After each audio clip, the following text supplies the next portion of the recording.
আসসালামু আলাইকুম, কেমন আছেন সবাই? আশা করি ভালো আছেন। আজকে আমি আপনাদের সামনে নিয়ে আসলাম Poco X3 এর ফুল ইন-ডেপথ রিভিউ। যারা রিভিউর নির্দিষ্ট অংশটুকু দেখতে চান, ডেসক্রিপশনে টাইমলাইন দেওয়া আছে, ওইখান থেকে নির্দিষ্ট অংশে ক্লিক করলে আপনারা ওই অংশটুকু দেখতে পারবেন।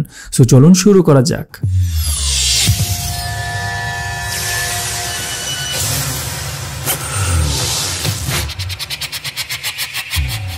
আপনারা হয়তো অলরেডি জানেন যে Poco X3 দুইটা ভেরিয়েন্টে এসেছে, একটা হচ্ছে Poco X3 Nfc আর একটা হচ্ছে ইন্ডিয়ান। ইন্ডিয়ানটাতে আপনার 6000 mAh ব্যাটারি, পাশাপাশি ইন্ডিয়ানটা কিন্তু একটু বেশি মোটা, 10.1 মিলিমিটার, আর ভারীও বটে, 10 গ্রাম বেশি ভারী। সো Poco X3 কিন্তু অলরেডি একটু মোটা এবং ভারী ফোন, তার উপরে ইন্ডিয়ানটা আরও ভারী এবং মোটা। সব দিক বিবেচনা করে আমার কাছে Poco X3 Nfcটাকেই ভালো মনে হয়েছে, ইন্টারন্যাশনাল ভার্সনটা। এখন আসা যাক বক্সে ফোন তো পাচ্ছেনই, পাশাপাশি পাচ্ছেন একটা ট্রান্সপারেন্ট ব্যাক কভার, 33 ওয়াটের একটা ফাস্ট চার্জার, USB-C কেবল, কিছু ডকুমেন্টস। যদিও অ্যাপলের বর্তমান ফোনে আইফোন 12 কিন্তু কোনো অ্যাডাপ্টর দিচ্ছে না, চার্জার অ্যাডাপ্টর। সো এই দিক থেকে কিন্তু আমরা লাকি Poco X3 কিনে। আর ট্রান্সপারেন্ট কাভারটার কথা যদি বলি, কাভারটা অনেক বেশি প্রোটেক্টিভ আমার কাছে মনে হয়েছে এবং সফট ছিল।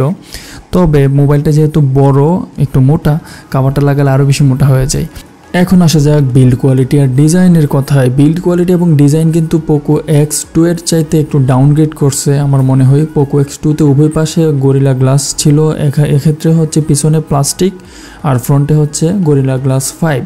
পিছনে প্লাস্টিকটা হলেও কিন্তু ফিনিশটা অনেক সুন্দর, দেখতেও ভালো।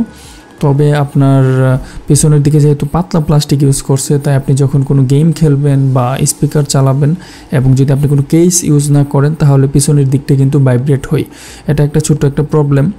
এছাড়া আপনার এই ফোনে হেডফোন জ্যাক আছে, পাশাপাশি পাঞ্চ হোল ডিসপ্লে, আর ফিঙ্গারপ্রিন্ট দেওয়া হয়েছে আপনার অন স্ক্রিনের বদলে দেওয়া হয়েছে আপনার পাওয়ার বাটনে। সো ফিঙ্গারপ্রিন্ট স্ক্যানারটা কতটুকু ভালো, আমার কাছে বেশি একটা ফাস্ট মনে হয় নাই, হয়তো সফটওয়্যারের মাধ্যমে এটাকে আপডেট করে নিবে। তবে বর্তমানে আপনারা দেখতেই পাচ্ছেন, আর আমার কাছেও ইউজ করে তেমন একটা ফাস্ট মনে হয় নাই। পাশাপাশি আমরা যদি দেখি উপরের দিকে ফোনের টপ পার্টে, তাহলে দেখবো যে আয়ার ব্লাস্টার আছে। এই আয়ার ব্লাস্টারকে কিন্তু আপনারা রিমোট হিসেবে ইউজ করে টিভি, এসি ইত্যাদি কন্ট্রোল করতে পারবেন। এখন আসা যাক ডিসপ্লের কথায়। ডিসপ্লেটা হচ্ছে 6.67 ইঞ্চের full HD plus LCD 120 hertz refresh রেটের ডিসপ্লে। এখানে ডিসপ্লে কোয়ালিটি কেমন, রিফ্রেশ রেটটা বেশি হওয়ার কারণে কিন্তু ডিসপ্লেটা অনেক বেশি স্মুথ লাগে যখন আপনি স্ক্রোল করবেন। বিশেষ করে এই 120 হার্জ ডিসপ্লে নিয়ে আমরা পারফরমেন্স এবং গেমিং সেগমেন্টে আরও কথা বলবো, কতটা কার্যকরী এই 120 হার্জ ডিসপ্লে। Poco X3 এর ডিসপ্লের ব্রাইটনেস কিন্তু হাইয়েস্ট 450 নিট, এখানে Poco X2 ছিল 500 নিট। তবে আপনারা দেখতে পাচ্ছেন ডিরেক্ট সানলাইটে কিন্তু ভালোই ইউজ করা যাচ্ছে, কোনো সমস্যা হয় না। আর এই ডিসপ্লেতে কিন্তু HDR10 সাপোর্টেড।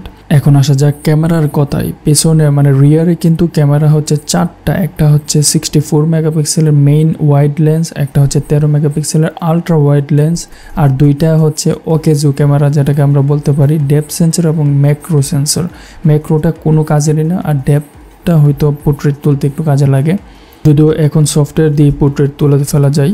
যাই হোক, এখন আমরা যদি স্টক ক্যামেরাতে যাই, তাহলে দেখবো যে ক্যামেরাতে অনেকগুলা ফিচার আছে। স্টক ক্যামেরাতে লং এক্সপোজার আছে, পোর্ট্রেট মোড তো আছেই, তারপর মোডে গেলে আমরা দেখবো নাইট মোড আছে, ক্লোন মোড আছে। ক্লোনটা আমি ট্রাই করছিলাম, ফটো তোলাটা একটু ইজি, বাট ভিডিও ক্লোন করাটা একটু আপনার টাফ। এটা একটা এক্সাম্পল দেখতে পাচ্ছেন, খুব ভালোভাবে ক্লোন করা যায়, কয়েকটা ক্লোন করতে পারবেন, 4-5টা। ভিডিও ক্লোন করাটা একটু টাফ, একটু প্র্যাকটিসের ব্যাপার। পাশাপাশি আমরা দেখব যে এখানে আপনার ফ্রন্ট এবং ব্যাক ক্যামেরা কিন্তু একসাথেই ইউজ করতে পারবেন স্যামসাং ফোনের মতো।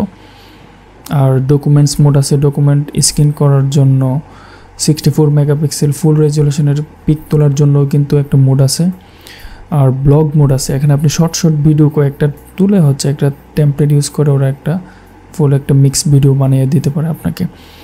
আচ্ছা, তো এরকম অনেকগুলো ফিচারই কিন্তু আছে, short video, quick take, slow motion. আমরা এক্সাম্পল দেখব, যেগুলোর এক্সাম্পল আসলে দেখা জরুরি, প্রত্যেকটারই এক্সাম্পল দেখব এবং ডিটেলসে বলবো আপনাদেরকে।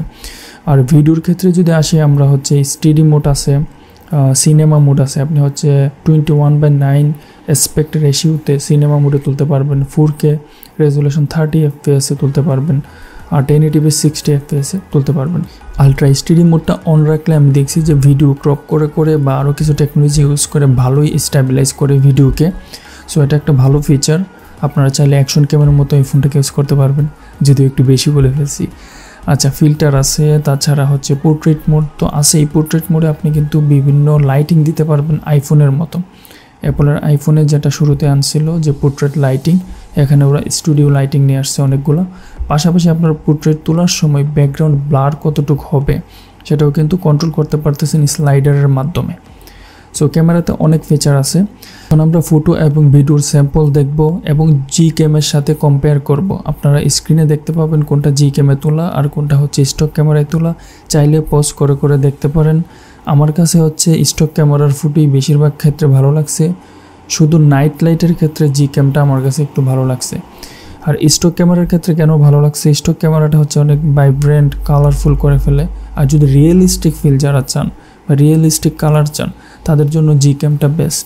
আপনারা স্ক্রিনে দেখলেই বুঝতে পারবেন যে জি ক্যামে আসলে একটু রিয়েলিস্টিক ফিল আসতেছে। আর পোকো X2 এর যে X3 এর যে স্টক ক্যামেরা ওইটাতে কিন্তু আপনার ভাইব্রেন্ট একটা ব্যাপার চলে আসতেছে, কালার একটু বেশি পাঞ্চি হচ্ছে। এখন যদি আপনার ফটোগ্রাফি টার্গেট হই আর যদি বাজেট এইরকমই হই তাহলে আমি মনে করি পোকো X2ও কিনতে পারেন।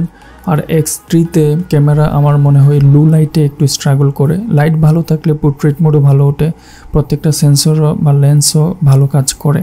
আর আলট্রা ওয়াইড লেন্সটাও আমার কাছে ভালোই মনে হয়েছে। এই একই প্রবলেম, আপনার লো লাইটে একটু স্ট্রাগল করে। আর জুম কোনো টেলিফোটো লেন্স নেই, টেলিফোটোর বদলে হচ্ছে ক্রপ করে ডিজিটাল জুমের মাধ্যমে আপনি জুম দিতে পারবেন। আলট্রা ওয়াইড লেন্স দিয়ে আমি একটু ম্যাক্রো তোলার চেষ্টা করছিলাম, যদিও ম্যাক্রো তুলতে পারি নাই। আর ম্যাক্রো লেন্সটাও বেশি একটা কাজের না, আমরা এক্সাম্পল তারপরেও দেখব। এছাড়া আপনি নাইট সাইড মোড পেয়ে যাবেন স্টক ক্যামেরায়। জি ক্যাম দিয়ে আপনি ভালো নাইট মোডের ফটো তুলতে পারবেন।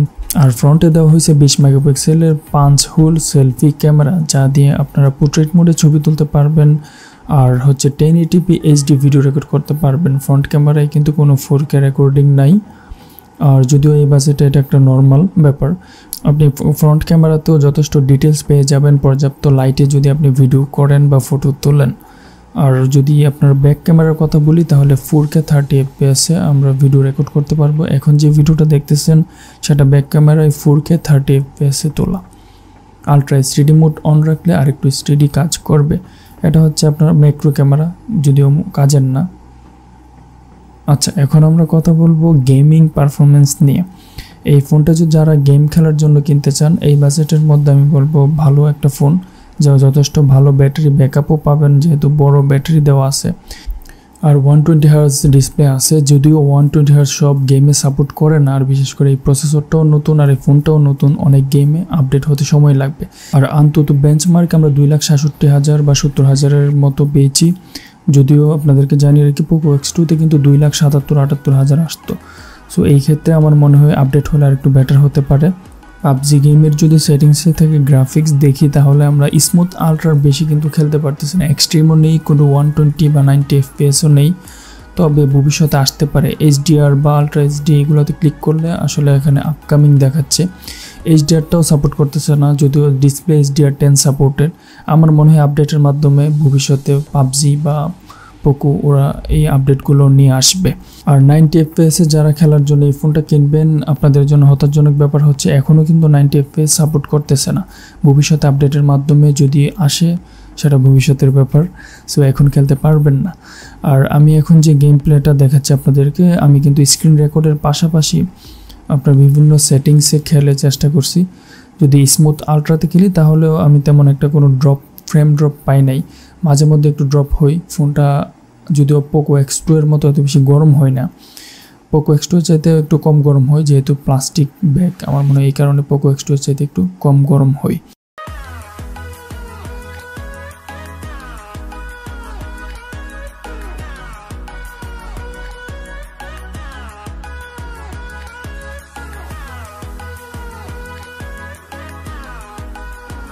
এই ফোনে ইউজ করা হয়েছে স্ন্যাপড্রাগন 732G, যেটা একটা লেটেস্ট প্রসেসর। পাশাপাশি 6GB র্যাম, 64GB বা 128GB স্টোরেজে পেয়ে যাবেন। আর স্টোরেজগুলো হচ্ছে UFS 2.1 স্পিডের, UFS 3.1 বা 3 স্পিডের না কিন্তু। আর এই ফোনে কিন্তু আপনি পেয়ে যাবেন IP53 রেটিং, মানে স্প্ল্যাশ বা স্প্ল্যাশ প্রুফ, ওয়াটার রেজিস্ট্যান্ট না, জাস্ট পানি স্প্ল্যাশ প্রুফ। ওকে, তো নাই মামা চেয়ে কানা মামা ভালো। আর যে প্রসেসরটা কিন্তু আপনার ফ্ল্যাগশিপ প্রসেসর ভাববেন না, অনেকে আবার ভেবে নিতে পারেন। নতুন একটা প্রসেসর 8 ন্যানোমিটারের নতুন টেকনোলজি অক্টা কোর একটা প্রসেসর। ওকে, আর আপনারা কিন্তু সিম ইউজ করতে পারবেন দুইটা, না হয় একটা সিম একটা micro SD memory card use করতে পারবেন। পাশাপাশি MIUI 12 এর সব সফটওয়্যার ফিচার পেয়ে যাবেন, হচ্ছে নতুন কন্ট্রোল সেন্টার মানে আইফোনের মতো কন্ট্রোল সেন্টার পেয়ে যাবেন, বা শাওমির স্পেশাল ফিচারগুলো পেয়ে যাবেন, নতুন শাওমির ওয়ালপেপারগুলো পেয়ে যাবেন। পাশাপাশি আপনি হচ্ছে যে গেম টার্বো মোড পেয়ে যাবেন, ফ্লোটিং উইন্ডো, যেটার দ্বারা আপনি যে কোনো MIUI 12 যে কোনো অ্যাপকে ফ্লোটিং উইন্ডোতে ইউজ করতে পারবেন। ফিঙ্গারপ্রিন্টের পাশাপাশি ফেস আনলক আছে, আমরা ফিঙ্গারপ্রিন্ট নিয়ে অলরেডি কথা বলে ফেলেছি। ফেস আনলকটা ফিঙ্গারপ্রিন্টের চাইতেও আমার কাছে ফাস্ট মনে হয়েছে, যদিও রাতের বেলা কাজ করবে না বা কম আলোতে কাজ করবে না। আর প্রত্যেকটা শাওমি বা পোকো ফোনেরই একটা প্রবলেম যে অনেকগুলো অ্যাড থাকে বা অনেকগুলো চাইনিজ ব্লুটুথের অ্যাপ থাকে।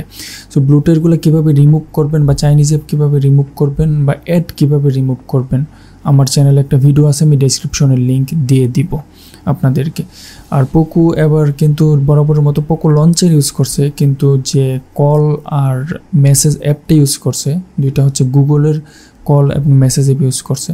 আপনারা কিন্তু আমরা জানি শাওমির যে কল অ্যাপ আছে বা ফোন অ্যাপ আছে, ওইটা দিয়ে কিন্তু আমরা কল রেকর্ড করতে পারি বা আরও এক্সট্রা অনেকগুলো ফিচার থাকে। এইখানে কিন্তু এই ফিচারগুলো আপনারা পাবেন না এই কল অ্যাপে বা এই মেসেজ অ্যাপে।